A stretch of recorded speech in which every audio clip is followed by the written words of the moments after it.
Okay, so welcome everybody to the third of our Alumni Student Roundtable series. I'm very excited. The last two were successful, which is great. And I know quite a few people have watched the recordings. What we hope to accomplish tonight is to have an open forum for students to ask our alumni panelists some of their burning questions, including getting some information on life after NEC or NHIA. Otherwise now known as the Institute of Art and Design at NEC.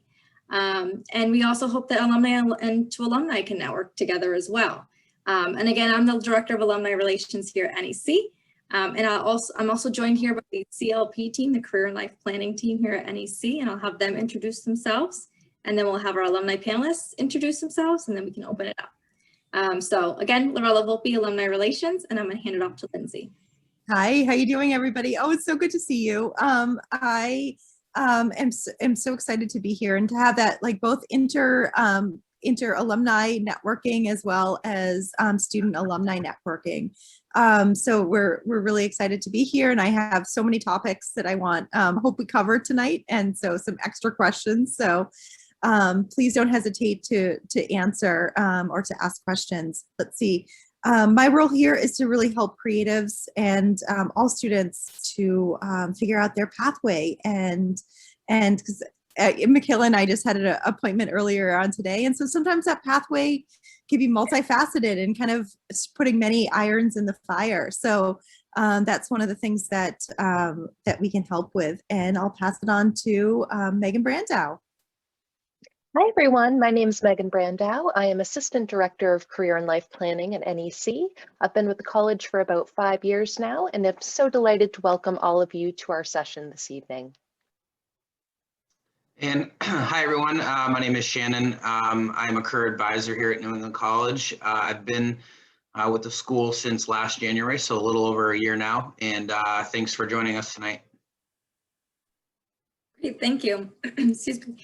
I'm going to call off the alumni in the room based on how my screen looks. And then if you want to each give yourself a little introduction, tell us a little bit about yourself, and then we'll go from there. So first person I have on my list is James. Good evening. Can everyone hear me all right? Good, perfect. So I'm an NHIA alumni. I was fortunate enough to do my undergraduate for a Bachelor's of Fine Arts focusing on illustration. Started in 2007, finished in 2011. Shortly following that, I did a short stint kind of studying academic painting and draftsmanship with the Boston Guild, and finding particular mentors along that way. And then I kind of found myself back at NHIA for my master's degree in visual arts, finishing that in 2017.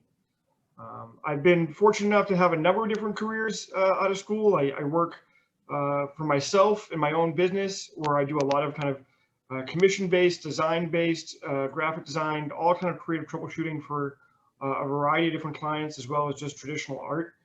And I also work as a youth mentor. I'm the extension program coordinator for a nonprofit called the Mayhew Program, which works with young boys across the state, ranging from ages 9 to 21. I generally work with the oldest guys to help them kind of finish high school and kind of keep them off the streets in a way, so that they can kind of hopefully find solid footing for their own lives and move forward to be kind of making that transition from young boys into young men to really kind of have that guidance when necessary. And a lot of these guys are what we deem as low risk or at risk youth. So it's certainly a very hard demographic to work with, but I've been fortunate enough to be there for the last decade or so simultaneously while doing my art. So I've been kind of doing multitasks, tasking both those jobs at the same time, as well as taking on independent contracting work. So I've been all over the map, but that's what I'm all about. Great, thank you. Next I have here, I have Hannah. Hi everyone, my name is Hannah Hamill, and I graduated from NHA in 2016. I have my BFA and my major was graphic design. And right out of college, I actually got a job like literally on the same street, just down the street a little, at a nonprofit on their marketing team, which was really cool because I got to utilize graphic design every single day while helping people and working with my marketing teammates. So that was really great.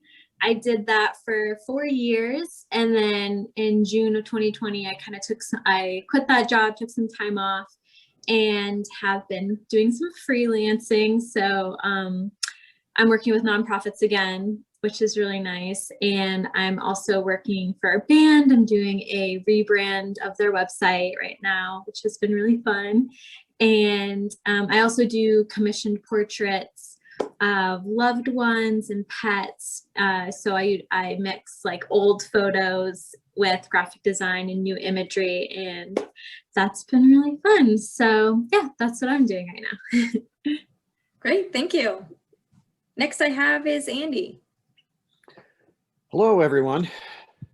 I am a graduate of New England College, class of 1980. I am the old man here on the screen. I've been doing theater education, collegiate age group for 37 years. I'm now retired from doing that. All of those years working with hundreds of students pursuing their dreams, working in the performing arts. I've also done summer stock. I've acted as a roadie with rock and roll bands, done lots of different things, including being an advisor to a college dance company for 15 years. I can't dance to save my life, but somehow I ended up being their advisor. So I have lots of experience working with college students interested in working in the arts, specifically performing arts, and helping students find that path and kind of figure out it can be a twisted path, especially in the last year or so. It's become very difficult, but that doesn't mean that you should put things on the back burner and work elsewhere. You still need to be working on what it is that you love to do. That's great, thank you. And then we have a new graduate in the room. Michaela, do you want to introduce yourself? Hello, my name is Michaela Russell. I attended the Institute of Art and Design at NEC from 2016 till I graduated in 2020. I majored in illustration. Right now, I'm working on applying to places and just creating art, just building up my portfolio. And in the meantime, I am working in a kitchen. Very different art-wise, but it's helping pay the bills and letting me exercise my passion. So that's great, thank you. I'm also going to have the students in the room introduce themselves as well. We don't have too many. So Alice, it's good to see your face again. Do you want to say a couple words? Hi, my name is Alice Bobroff. I think I'm going to be 2022 graduate. I do not know. It's all up in the air right now. But I've attended every single one of these roundtables. They're super fun, and I look forward to asking you guys a bunch of hard questions. That's great, thank you. And then it looks like we also have another Hannah in the room. Do you want to say a couple words? Sure. My name's Hannah. It's a little different. It's pronounced Hannah, spelled Hannah. I'm a graphic design major, and so I'm just coming to see any ideas alumni have for next steps in the future, I guess. That's great, thank you. So now just want to open it up to the attendees in the room. What questions do you have for our alumni panelists? Go ahead. So this is a question for everyone, but I'd especially like to hear from the women here. How can you guarantee that you're being paid what your labor is worth, especially compared to maybe any male coworkers?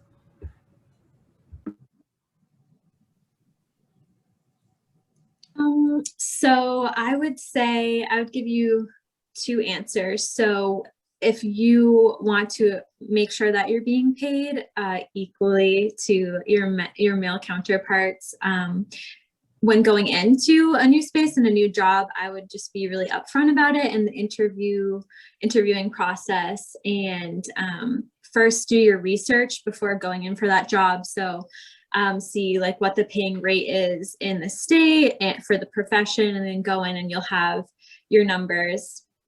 So you can give them a ballpark when you go in for a negotiation, and just ask questions and be really open and say like this, I've done the research, this is what the going rate is for this job in New Hampshire. Like, what are you paying? What is your budget for who you're hiring? And then I would also, you can kind of ask in a roundabout way, like, do you have a diversity and equity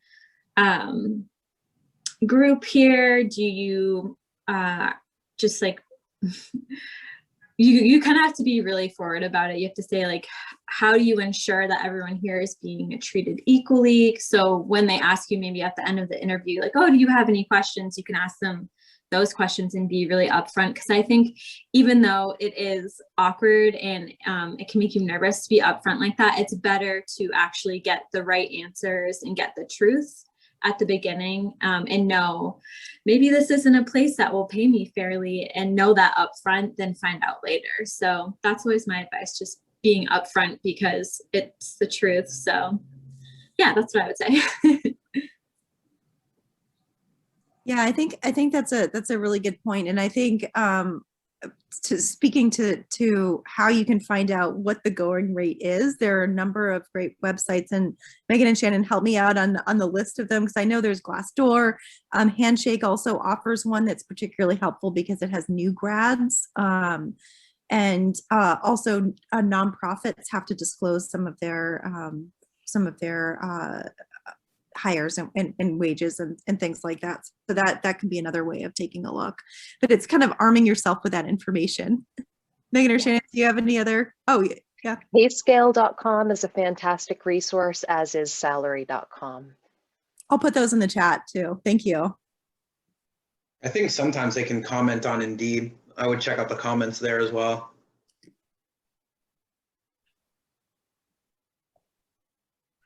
I love the cat, Hannah.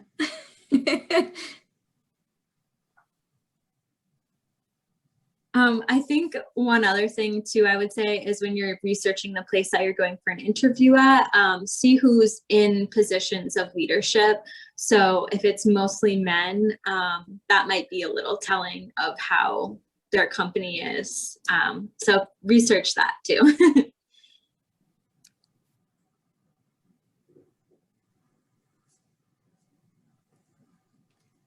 Okay, any other questions in the room? Go ahead. Sorry, I'm just hoping the noise will die down in Manchester. That's always so loud on Zoom calls. So this is a question for James as well as Hannah. Are you applying to these nonprofits, or are these nonprofits scouting for artists? How did you create a connection?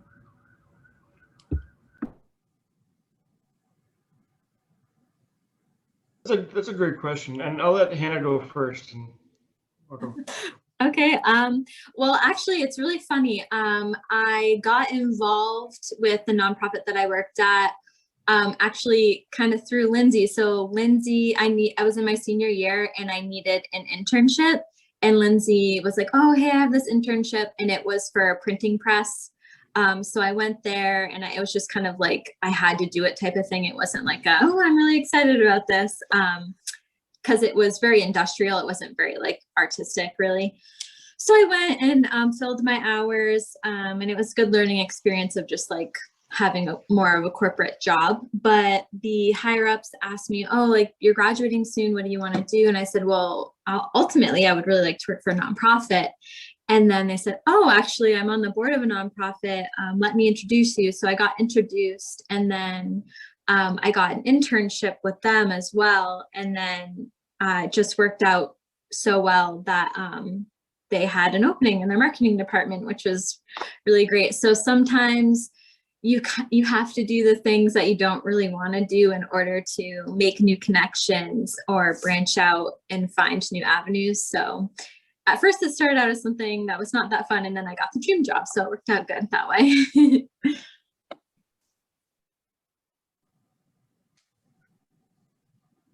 My experience with finding the nonprofit that I'm currently at was a little unique because I started working pretty aggressively at the age of 16, and I held multiple positions, moving through different companies, finally getting myself into a company, getting a job offer, and then within weeks later, the company moving out of the state and actually dissolving entirely around me. And it was a kind of major blow, and it set me way back to where, you know, I was kind of really lucky to be kind of building broadcast trucks as an E2 engineer assistant after several years of hard work, and then finding myself working back in the dairy department at Stop and Shop, kind of jumping back and forth. And that's kind of a thing I've noticed through all my jobs is kind of this, there's highs and there's lows, and you kind of find your way through all of that. And the particular nonprofit that I started working for, I started at 19.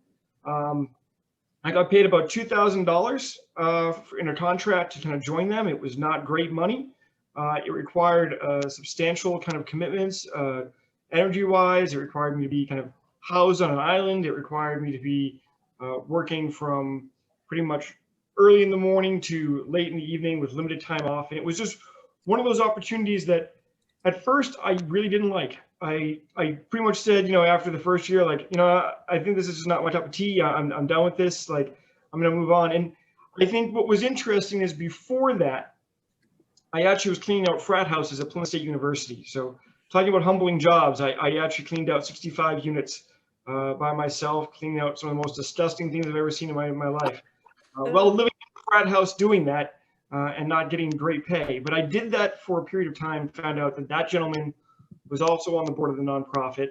I had a number of different connections that helped me get through the door into the interview. And then after I got the interview, it was really me proving myself. And I have been working diligently with that program for the last decade. And I have moved myself up probably 4 different positions. And even to this day, you know, there's moments where I think that I should certainly get paid more, and that happens quite often. Other days where I am very grateful for the fact that what I get to do is very different than other jobs that are more conventional that do pay more. So there's certainly a trade-off with benefits and flexibility and vacation time that come and go. So my personal experience, it's always been networking. In fact, I've never got a job in a very conventional way through an application, and that's just been my experience, and I've done thousands of them.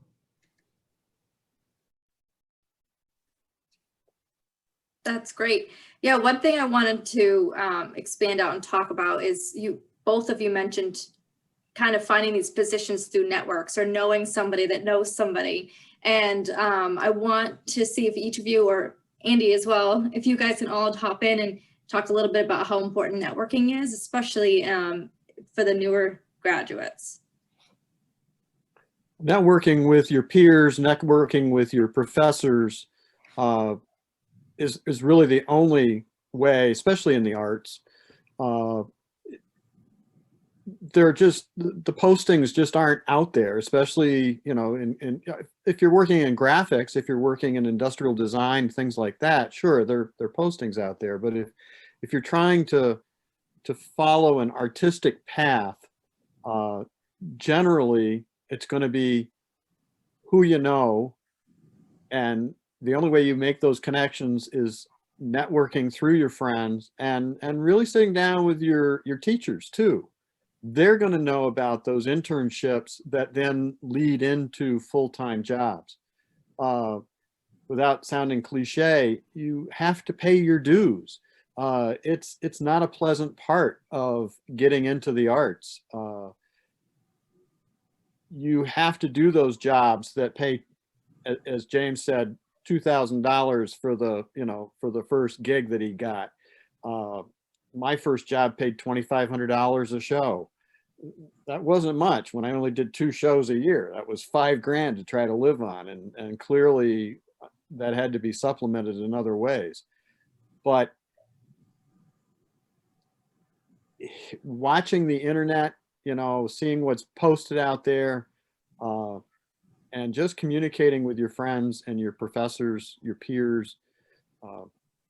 That's the best thing you really can do. You'll find things will find you, believe it or not. Yeah, that's such a good point. And I'm thinking about to kind of follow up on that. I mean, Andy, you described this as being a difficult year, and particularly for the performing arts. And, you know, thinking about like the grit and determination. I didn't know if you had any advice for sort of a two-part question. Any advice in terms of like applying or networking, but also, and this can go out to everybody, you know, there's a certain sense of, you know, of ups and downs in terms of if you're freelancing or contracting, or how do you kind of maintain those nuts and bolts of a budget? Do you have any tips for that, of how to kind of even things out? Or Well, I know that sometimes you have like big years and little years, and yeah, you know, big months and small months. Many of my students, you know, we worked on the idea that your first job, you're probably going to end up paying as an apprentice working somewhere. Your second job, you might actually get a stipend and room and board.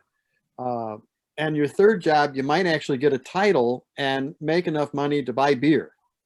But you're building up a professional resume that is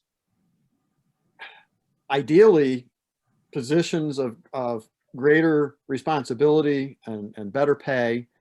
And so that by the time you graduate, you've actually got a professional resume that you can show to people. In the case of graphics and being an artist, you should be developing a portfolio of your work. And nowadays that portfolio is electronic. I'm sure you've all started working on that. Being able to show what it is that you're capable of doing. And don't be afraid, if you're good, to say you're good. Be proud of what you do. Arrogance can be dangerous, but it can also be a good thing. So don't be embarrassed by saying, I think I'm pretty good at this particular medium or whatever it is that you work in. And be able to show materials to back that up. And if you are what you say you are, people will see that and they will recognize your abilities and your talents and want to have you on their team. If you're freelancing, if you're working for yourself as an artist, again, getting your art out there and having it be seen, whether that's at fairs and open sites, you know, where you can get things out there, artist guilds, things like that. Get out there and be seen. That's the best words I can give you is do what you do it well, and make sure that everybody else knows that you do it well.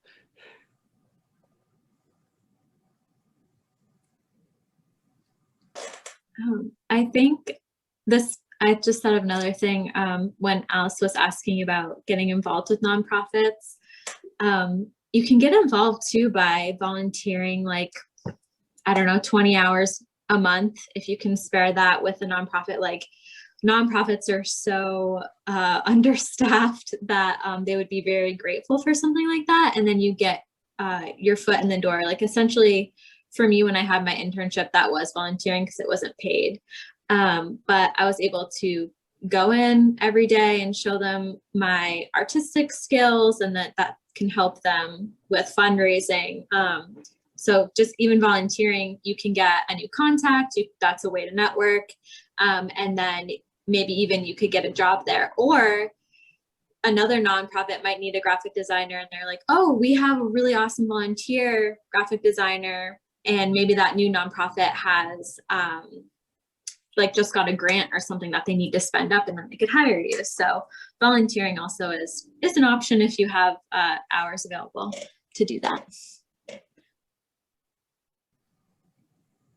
I've always taken the approach with networking as my goal is to fail as fast as possible and as often as possible, so that I fail forward in a way to get all of that risk and all of that frustration behind me as quickly as possible. I'm the kind of guy who, I might be a little old fashioned, but I'm not afraid to knock down a door or pick up the phone or call somebody. And I realized that although in my heart and soul, I really desire to be doing creative work all the time, and I'm a creative person, but ultimately what's going to get me the most traction in the world, especially in the regards to business or a career, is how many problems I can solve for somebody else. And that's where that creativity is really, really key, because sometimes I want to just be doing illustration, but maybe it isn't so much illustration that I need to be doing. Maybe it's, can I sell something? Can I deal with distribution? Can I get something from one place to another?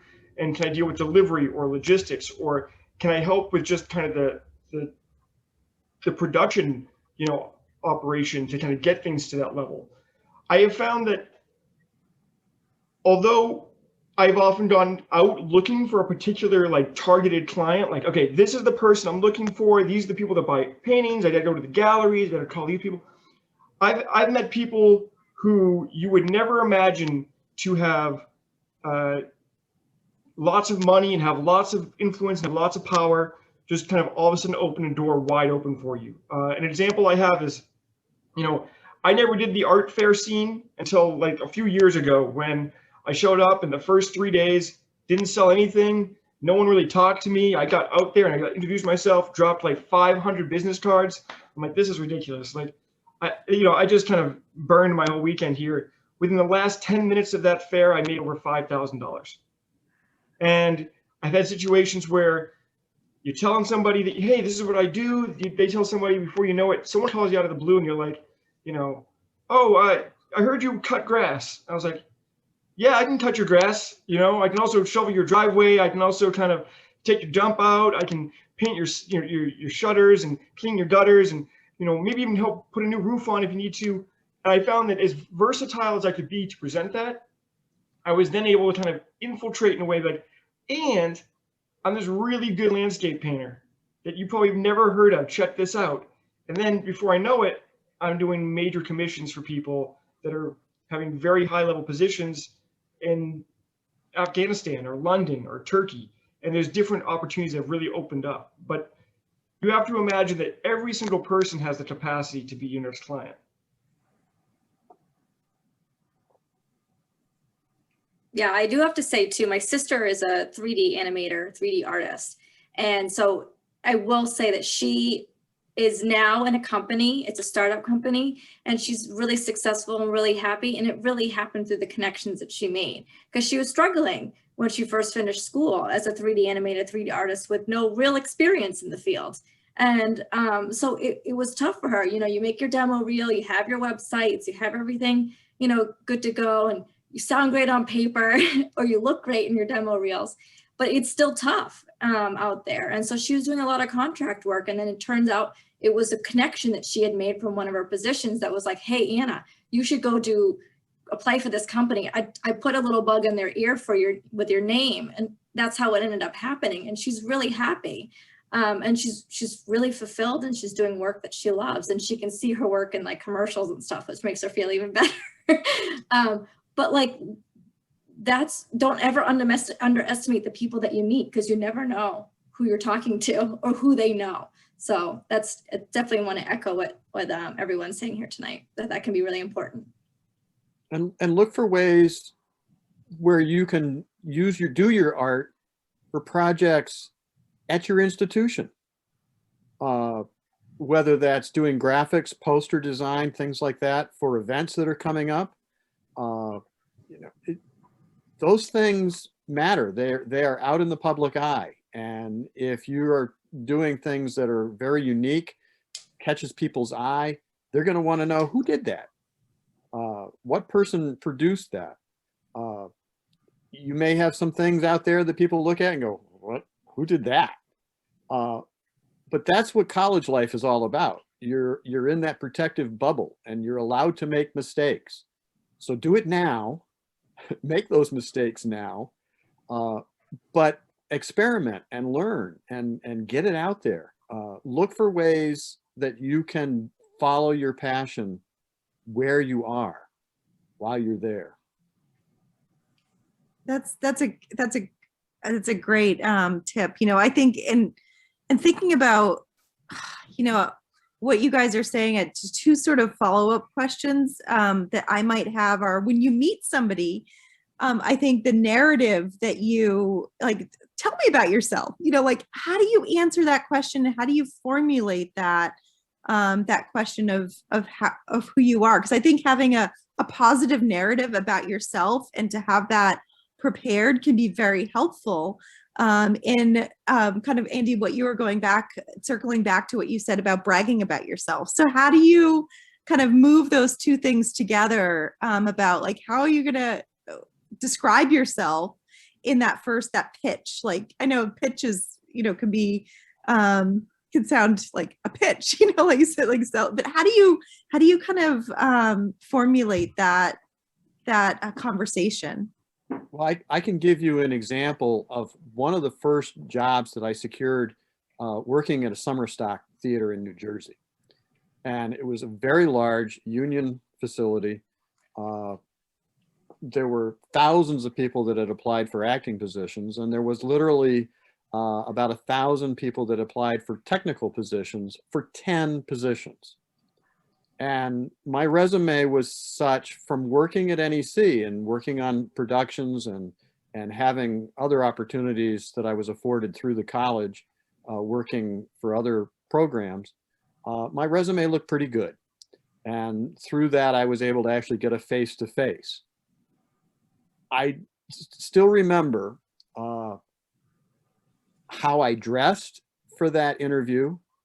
And I remember a conversation that I had with their technical director after I had started the job that summer. And he said, "We remembered you." And I was like, "What does that mean? Is that a good thing?"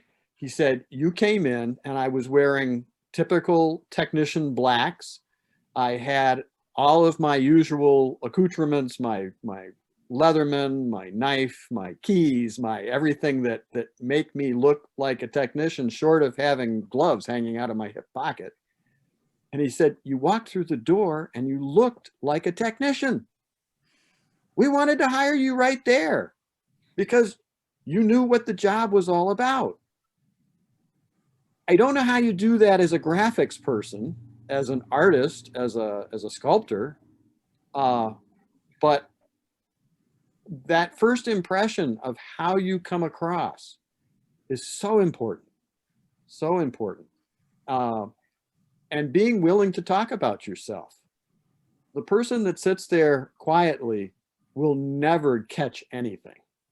You've got to be willing to put yourself out there and be able, as Lindsay said, be able to express what it is you do, how you do it, what is your procedure, how do you come up with your ideas, be able to articulate that in a clean manner, in a friendly manner, make it so that people want to work with you. That's really all there is that you can do. That's great. Thank you. So do we have any other questions in the room, or do one of the other panelists want to comment on that?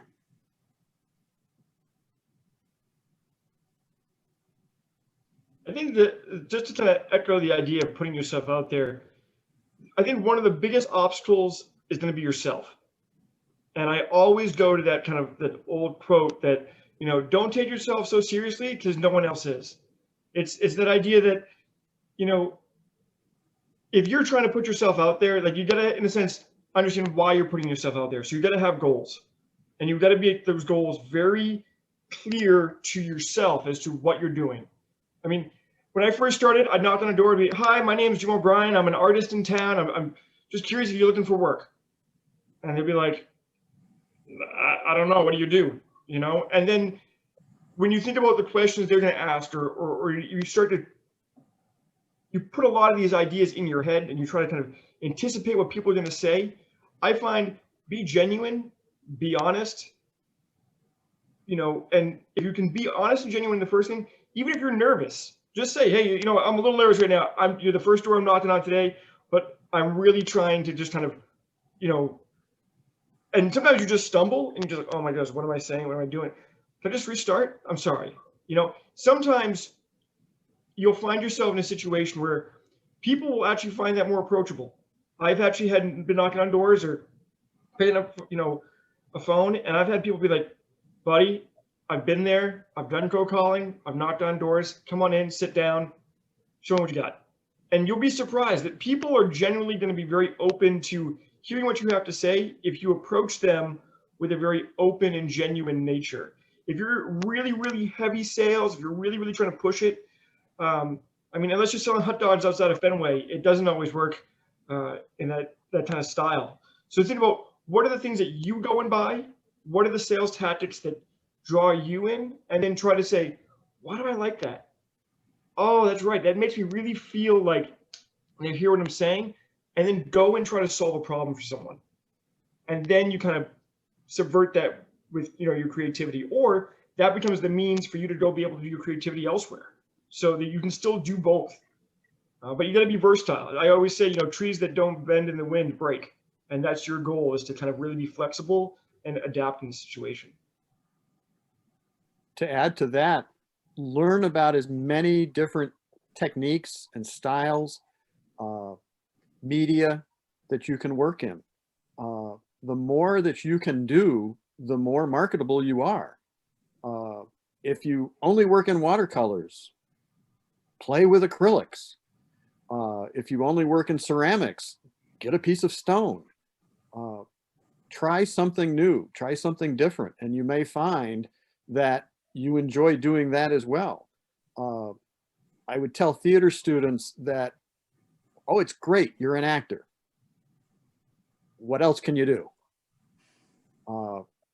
I hate to use the term theater generalist, but to be able to do multiple things within the art makes you marketable. Oh, I'm an actor, but I also do front of house work, and I know how to book large groups, or I can sew buttons and hem pants. Well, gee, we need somebody as a costume assistant, and we might be able to put you on stage as well. So again, look at all the different things that you can work in and be able to show what it is that you do.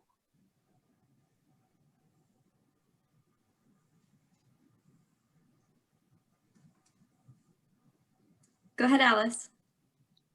Might seem like kind of an out-of-pocket question, but I am curious how where you went to college may have had an impact on your professional success, if any at all. I can answer that. Sure as hell did.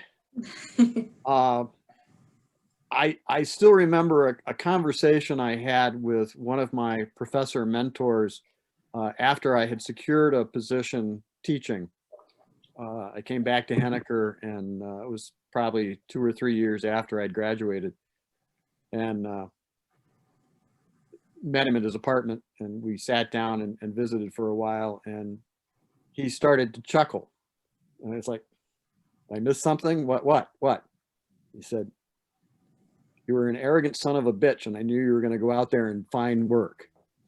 And I was like, well, is that a good thing? He said, you found work, didn't you? And I was like, well, yes, I did. NEC afforded me lots of opportunities. Working in theater, working with the concert committee. I don't know if there is an active concert committee on the campus anymore, but we brought in rock and roll shows every year. And because of that, I actually got to kind of tour a little bit with some of those bands, because they'd come to NEC and they'd see that there were really good technicians there that knew what they were doing. And the road crew would be like, we're going to Dartmouth tonight. Would you like to tag along? And I'd be like,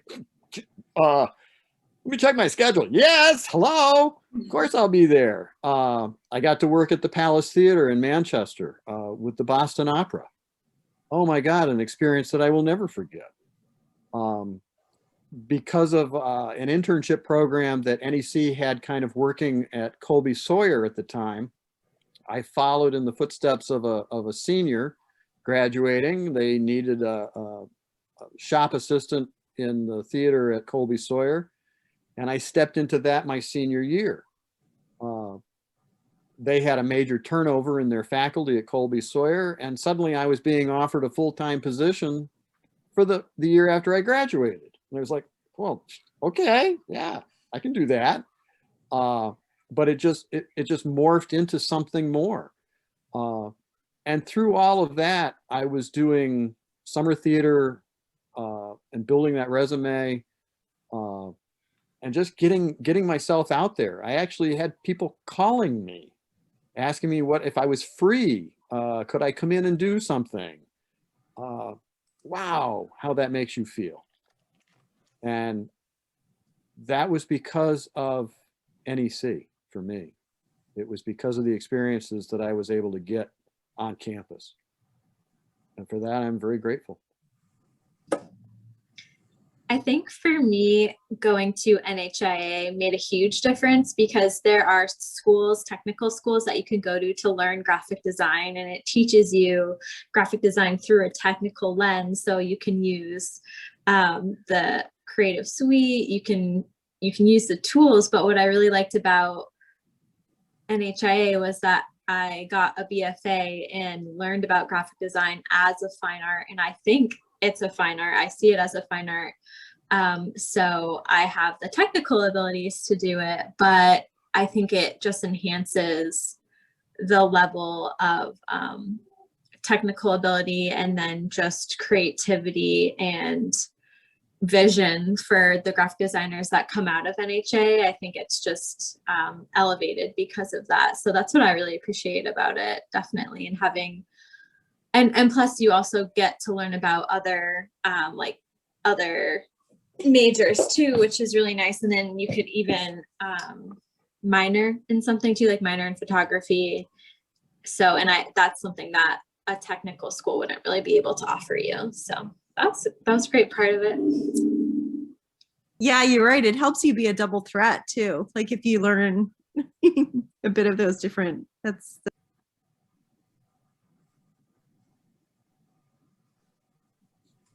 Go ahead, Alice. I was going to say after James's response, I'd also like, a lot of this advice is pre-COVID as well as pre-merger. So I'd love to, like, with that in mind, hear more from Michaela, but I'll let James go.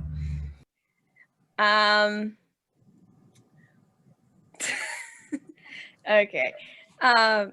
So what exactly is it do you want to know? Because I'm not gonna lie, it has been difficult for me because, like I said, I was a graduate of 2020, so I didn't get the full closure I was expecting that I was working towards, because everything literally kind of fell apart, and then everything was up in the air because everyone was in the same boat, teachers included, not knowing what to do. So I have honestly, since graduation, I have been working on my networking, trying to build up my skills, and honestly just trying to like restructure myself, because I'm not gonna lie, I kind of miss being in college, because there you're surrounded by a creative community with other artists and that stuff that you guys can all critique each other like almost whenever you want. Whereas back home, like I said, I work in a kitchen, not very creative art wise. And it's trying to like find a balance between kind of like reality, but then with your creative side. So, and I'm not gonna lie, I am still partially figuring that out, but I feel I'm a lot better at it than when I first graduated. So it does take a little time, but then also I've been working with Lindsay, like applying to places, and after the first one, it gets easier to say about that is that it does get a little easier each time. So sorry, I hope that helps. I think one of the other things that is good is that the school is there for you even though you've graduated. So if you still need help, you're a couple years out, or you can reach back out to either the alumni office or the career and life planning office, and we can help put you in connection with maybe an alum that's in your field or an interest, or try to help you in one way. So those resources don't completely stop when you graduate. So, the school's there to support you. We want you to be successful. So, reach back out and we can, either the alumni office or career and life planning, we can help get you, some further assistance if you need it. And I think the other thing to note too is right now we're in complete unprecedented times the last couple of years. And so I think that's tough, especially for new graduates like you, Michaela, a 2020 grad, even 2021. Yes. It's going to be very tough, and it is a completely different time. But I think that's what makes your class and the next class that's graduating. You're going to be really resilient in the field. Like you guys are going to strive. I think it'll be a little bit because you're kind of going out into a difficult world right now. But you're learning those skills to be resilient and to be able to self-advocate and be able to be like, no, I can do this. We can get through this. I think that's wonderful. But yeah, that's just my 2 cents on that. I would ask Alice, what is your thing? What is it that you are passionate about? What do you like to do? Hope that's a trick question. I haven't quite found that yet. I like too many things. It's kind of that issue of like, they say like jack of all trades, master of none. Like I like a lot of things, and I am unashamed to say that I'm good at a lot of things. I just haven't figured out where my specialty lies. So my current path is medical illustration with Good for you. Thank you. Focusing more on technology rather than traditional art, and seeing where that takes me, which, it's inherently an educator kind of a position. Like, you're taking scientific information and trying to make it accessible through technology and art and design. So hopefully that works out for me. I'm going to be a senior next year. No, it's interesting. When I was in high school, I thought I wanted to be a graphic artist. I was a very good copy artist. And for me, having a father who was an anatomist, I would study Gray's Anatomy on a regular basis. I would stare at the pages of those illustrations that look like photographs, and thought, I can do this. Until I sat down with a husband and wife team that were graphic artists who had been pen to paper for years. And I was suddenly realizing, this was at the dawning age of computer art, that it wasn't going to be done on pen to paper anymore. It was going to be done on computers. And it I don't want to say it soured it for me, but it certainly opened up things that I just didn't have any interest in doing. So, well, good for you. That type of illustration is very difficult. Think about the industry associated with that. The people that make scientific equipment and medical instruments, how those things are illustrated and their use. And you may find a niche market for yourself if that's what you're good at, that you can really, you can promote yourself to those companies in a very specialized format, that there won't be you won't have a lot of competition. Embrace it. Don't be afraid of it. I kind of have like a question. I don't like, I don't expect any kind of like personal life advice in this way, but I do have like kind of a personal dilemma that's relevant to the arts. So like I have an internship, a paid internship. Lindsay helped me with that. Thank you, Lindsay. And that is working with UX UI, and it's not something it's something I'm good at, and it's something I have experience in, and it's something I like, but it's not something I'm as passionate about as like more creative and freeform art, especially with medical illustration. But they did offer me a job, and so I'm a little bit torn. And do I take the job or do I immediately pursue the graduate degree? And so I'm just trying to figure out where that goes. And I know like student debt is continuing to climb, and I'm curious how many people on this Zoom call have actually achieved that, if any. And so if there's any insight that you can provide, I would appreciate that, because like my life experience is obviously quite limited. Well, I would say like how I got involved with the nonprofit is that I took an internship that I just kind of took because I needed the hours. I needed it to get my degree. It wasn't great. It was okay. It was experience, but then it led me to an opportunity that I was really grateful for. I was excited about, I really enjoyed. So it might not be a bad thing to take a job in that you're talented at, get experience for your resume. And then it may lead you to something that you never know is better paying and better suited for you in the area of creativity. So that would be my experience. Sometimes you have to do things that are like not so great to get what you want, but also you'll be paying off some of your student debt. And that's pretty cool to get a job right out of graduating or before you graduate. So that's also really impressive for your resume too. What would you pursue if you were going to go for an advanced degree, and why? So currently I'm a graphic design major and biology minor, and I am tailoring my course schedule to the University of Illinois in Chicago. They have a biomedical visualization program. There are only a few schools in the United States that offer that. The first well-known being Johns Hopkins. But I really appreciate my course schedule, and they emphasize three-dimensional design. And I believe that that's the future. And so it's just something that I've taken an interest in. And I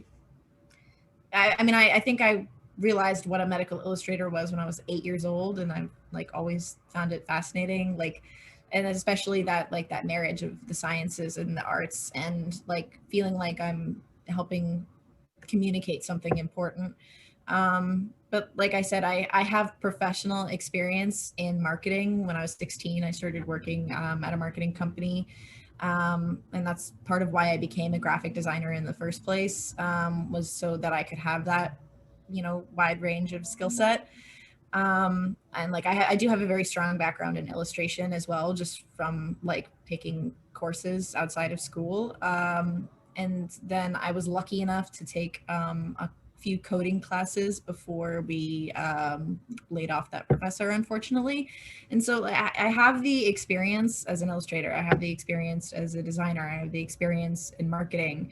I do very well in the sciences, and so it's a matter of like, where am I going to stay? Where am I going to focus? And that's like the hardest choice, because like you get a lot of conflicting advice, which is continue to educate yourself, be good at everything, be available, but then also in order for people to be ahead of your peers, because this field is all about competition, you also have to be the best at that one thing.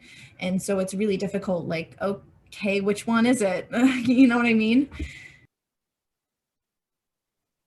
Unfortunately, the only person that can answer that question is you. If you are at a point in your life where you know that this is something you truly enjoy doing and are passionate about, then perhaps that advanced degree at an institution that can really hone in on what it is that you're trying to do is the way to go. know that if you continue your education right out of your undergrad work, any student loans you have, I believe, are still put off until you complete your education. If you take a year off, somebody's going to be looking for their money. So there's that side of it as well. Sometimes it's tough. Yeah. Is there any way that you can pursue this degree while accepting this job? Like, do they have night classes available or anything like that? Well, like I said, only so many colleges offer this graduate program, and it's all the way in Illinois. And so in order to save a considerable amount of money on the program, I would have to move to Illinois first and then apply for the program, which I've met someone actually at the last roundtable who was willing to help me with that. And we have a professor here at New England College who also used to live in Chicago. So I mean, I've had some enthusiasm and people who are willing to help. But the job here, it's a venture capitalist company, so I know that I'd be paid well, but I worry that, you know, if I don't like jump on that opportunity now, that it won't come again later. But at the same time, like I said, I don't really want to pigeonhole myself. So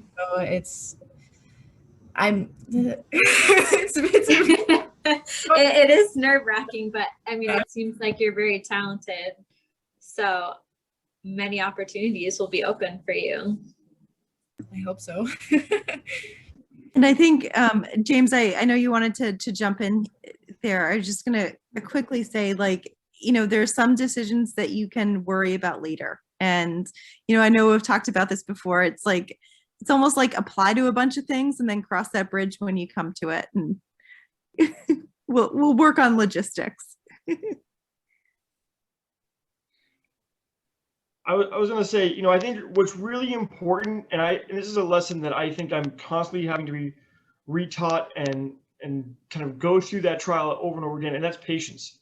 And that first thing is, when I first came out of school, you know, I was top of my class. I was able to kind of work. I was developing my financial literacy in a way that was much more advanced than a lot of my peers. And I found myself in a situation where I had kind of a higher expectation as to where I was going to land with the opportunity and the skills that I had than where I actually came out. And I realized that I was competing on a global scale against people my age with equal to or better skills on a multicultural, you know, level, and with geographic advantages at the same time having certain, you know, individual tasks that I was being presented with in that moment. So I don't think it's so much an issue of do I do one or the other, but I'd say you do both.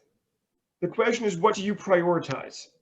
And if for you dealing with getting out of debt, maybe then you focus on meeting your financial goals first and then taking your academic goals.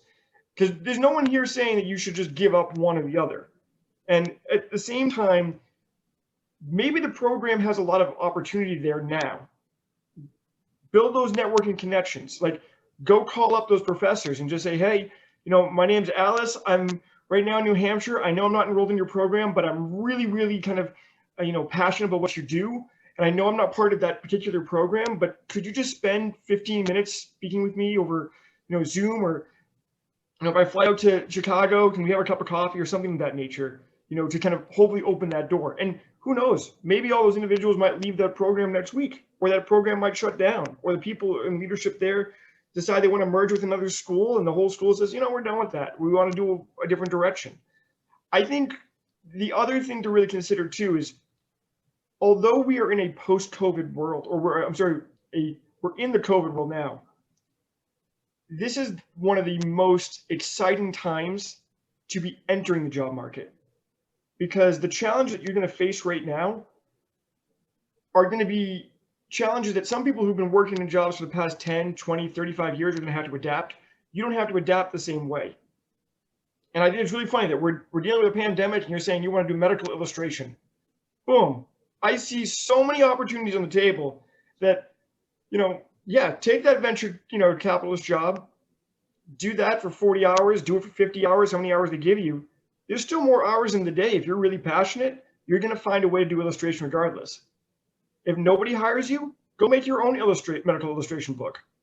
Start, making images on masks. Go out and make T-shirts. Build billboards. Whatever it is, find a way to find that passion to come out of you, and that will, it will manifest in different ways, and it might actually surprise you. I think as artists, we are not just. I'm not just a painter. In fact, I can paint with anything. I can paint with tin foil. I can paint with wood. I can paint with electronics. I can do it with light. Whatever it is, I can just find a way to apply those skills to a different medium or a different problem. And I think if you're the kind of person that has the ability to adapt from one, field to another, I think of all the information I wouldn't know in the venture capital company, go take that and add to it. Who knows? Maybe you show up there and you're like, hey, I want to do this thing. Maybe the venture capital company's gonna back you and go start your own company. Before you know it, now you're the big one. I always say, find the job that you want, go find that person, and then go find out how to take out their job. Like take it over like that, because if that's what you want, you say, okay, that guy over there or that woman, you really have the job that I want. Go meet them, and then find a way to do what they do, but better in a more contemporary way. I guarantee you'll find success. If not, you'll find a lot of solutions which will make you very valuable.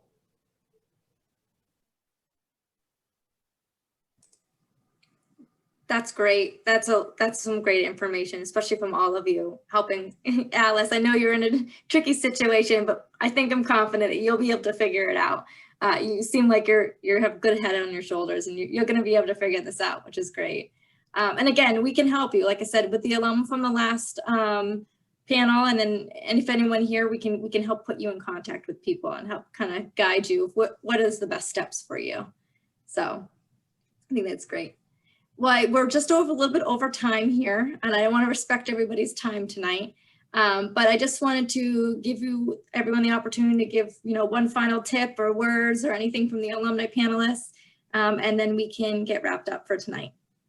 And then also, I think that the question that we all want to ask is what's a favorite memory that you have of NHIA or the Institute of Art and Design or NEC?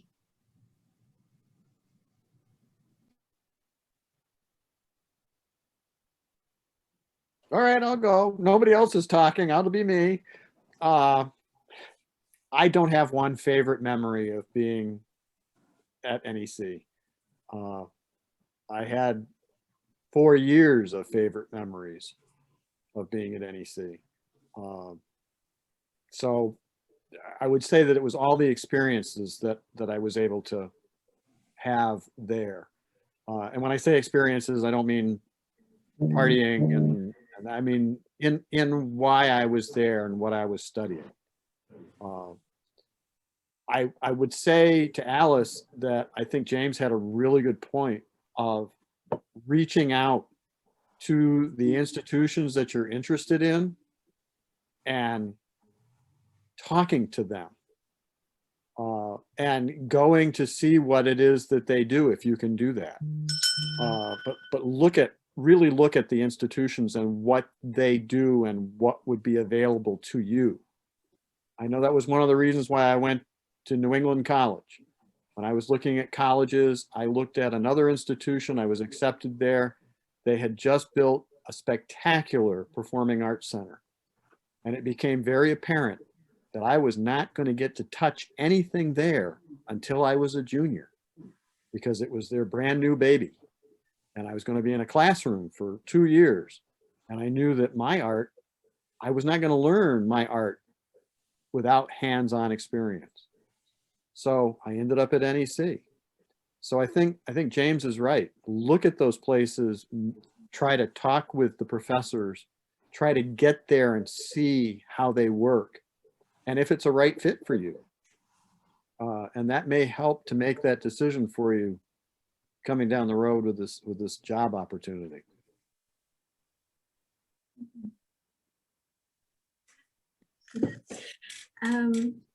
Sorry, go ahead. I was just thank you, everyone. I'll say it again, but thank you. This is all super helpful advice. So just wanted to add that. Thanks for your questions. They're really good. I was wondering, Lindsay, does the school have a networking group for students and alumni? You do? And do they have like monthly meetings? We're working on building it even more, and this is part of that, building that. So just this past year, the career and life planning team came under the wing of college advancement, which is where the alumni office lives. And that's really been able to enhance our opportunities to work together, to connect these students and alumni together. Unfortunately, it happened right when the pandemic happened. So we couldn't have any like in-person mentorship programs happen or anything like that, but which is why we're starting to launch these events and having more opportunities where we're bringing alumni back to talk to the students and making those connections and being more intentional about bridging the gap. And so we're working on building those programs more and more. I think almost every day. We just talked about last week about next year planning. And I'm so excited. There's a lot of good things coming down the line. That is exciting. Because I'm part of a networking group. It's called Evolution Development, and it's a bunch of different jobs, all different types of people. But I think it would be interesting to have something like that for artists. We meet once a week. We do networking. Someone does a presentation. There's breakout rooms. So I think that would be really cool. So if you need any extra help with that, I would love to help. But as far as memories, I think one of my favorite aspects of the New Hampshire Institute of Art was that the classes were so small, is that we really got to know our teachers and our professors really well. So you'd be walking in the hallway and then your professor would be like, oh, how's that one project going? Or how's that one piece that you're working on going? So you got really the one-on-one attention, and it made you a better artist, I think. So that was one of my favorite aspects of it.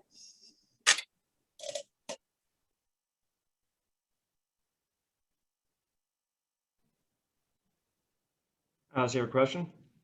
Well, I just wanted to add something, because like I would love to participate in like assisting in any way if I can, with this like networking group that you're trying to put together, especially because I think as a student it's extremely difficult picking a college, kind of like going off of what Andrew was talking about and saying, okay, like people always say like, oh, like if you're going to transfer, you want to make sure that with the quality of the institution, and that's something that's really difficult to assess and changes based on the individual. So having a testimonial from a student about what classes were right for them would be extremely helpful, because I have not had that.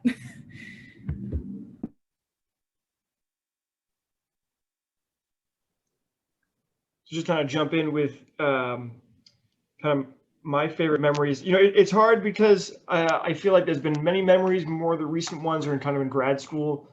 But I think I really enjoyed the few weeks up to my senior kind of exhibit. I thought that was a very exciting time where a lot of people were putting in the extra hours and the extra effort, and there was a lot of blood, sweat, and tears across everyone's, the kind of life and their story. And I found that it was under those stressful moments that I found the most productivity in my own work, and it led to major breakthroughs that kind of helped me reevaluate things. And it was mostly like, most of the time it happened right as I was exiting a certain particular project. I always feel like you're most prepared to write the essay after you've already handed it in. It's the same thing with, you're most prepared to do that painting once you finally put it on the wall and you sold it. There's a certain kind of luxury that you kind of walk away with that, with all the experience that you have. And I found that NHIA was great because it was kind of a smaller setting where you weren't kind of getting, drowned out by the masses in many ways. And to this day, there are many professors that I can call up right now and we can, coordinate things and move forward. And those professors have led to other connections I've had that have led me from the San Jose Animation Department and Bunny Carter and Friends of George Lucas, all the way down to, just, people that I went to school with that are doing wonderful, amazing things. So there's certainly a lot there, and it's hard to put it on one. Michaela, I'd love to hear what your favorite memory is too, as a new grad. I don't know. I don't think I have one specific memory. Spending 4 years there. But some of my favorite memories was like kind of like in the classrooms joking with my teachers while we would be like in the middle of a project, so we'd all be working on it, and then sometimes we'd also just while working just be sparking up like random conversations and that stuff. And then there were some really funny ones and a lot of teasing going around. And then also just kind of like typical hanging out with my friends. Like one of my friends, I remember like my freshman, sophomore year, like hanging out in her dorm as she was like designing and making her own Mandalorian armor and costume. And yeah, it's just there was a lot of good memories there. So yeah.